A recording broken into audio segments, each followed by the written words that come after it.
അല്ല ഞാനത് ഞങ്ങളെല്ലാവരും കൂടി ചർച്ച ചെയ്തുകൊണ്ടിരിക്കുകയാണ്. അപ്പൊ ഞാൻ അത് കഴിഞ്ഞിട്ട് പറയും. അത് കഴിഞ്ഞിട്ട് ഉറപ്പായിട്ട് പിന്നെ കാണില്ലേ, അദ്ദേഹമാണ്, അതേ എന്റെ ലീഡറല്ലേ, ഞാൻ കാണില്ലേ. അത് ഇപ്പൊ നമ്മള് ഉദ്യോഗസ്ഥന്മാരുമായിട്ട് അതിനെക്കുറിച്ച് വിശദമായി ചർച്ച ചെയ്ത് അതിന്റെ ഇമ്പാക്ട് എന്താണെന്ന് പരിശോധിച്ചുകൊണ്ടിരിക്കുകയാണ്. സാധാരണ ജനങ്ങളിൽ അതിന്റെ ഇമ്പാക്ട് കുറയ്ക്കാൻ, അതിന്റെ ആഘാതം കുറയ്ക്കാൻ എന്ത് ചെയ്യാൻ കഴിയും എന്ന് ഞങ്ങൾ ചർച്ച ചെയ്തുകൊണ്ടിരിക്കുകയാണ്.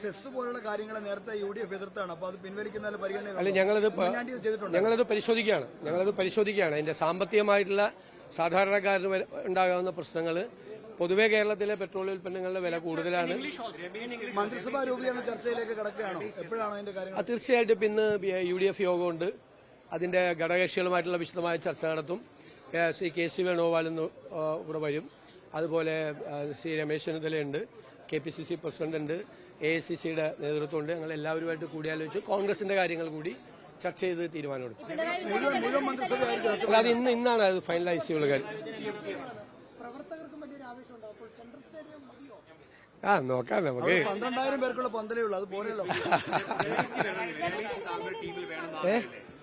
അല്ല, ഞാനത് ഞങ്ങളെല്ലാവരും കൂടി ചർച്ച ചെയ്തുകൊണ്ടിരിക്കുകയാണ്. അപ്പൊ ഞാൻ അത് കഴിഞ്ഞിട്ട് പറയും. അത് കഴിഞ്ഞിട്ട് ഉറപ്പായിട്ട് പിന്നെ കാണില്ലേ, അദ്ദേഹമാണ്, അതേ എന്റെ ലീഡറല്ലേ, ഞാൻ കാണില്ലേ. ഉറപ്പായിട്ട് കാണും. ഞാൻ അദ്ദേഹത്തെ വിളിച്ചിരുന്നു. ഞാൻ അദ്ദേഹത്തിന്റെ വീട്ടിലേക്ക് ചെല്ലുമെന്ന് പറയും. അല്ല, ഉറപ്പായിട്ടല്ലേ, നല്ല ടീം ഉണ്ടാവും. നല്ല ടീം. ഞാൻ ഇന്നലെ നിങ്ങളോട് പറഞ്ഞു, ഒറ്റയ്ക്ക് ഒരാൾക്ക് ഒന്നും ചെയ്യാൻ പറ്റില്ല.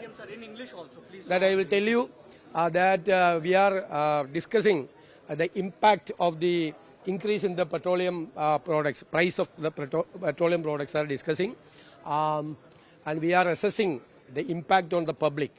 Then we will check. Then we will take a decision on that.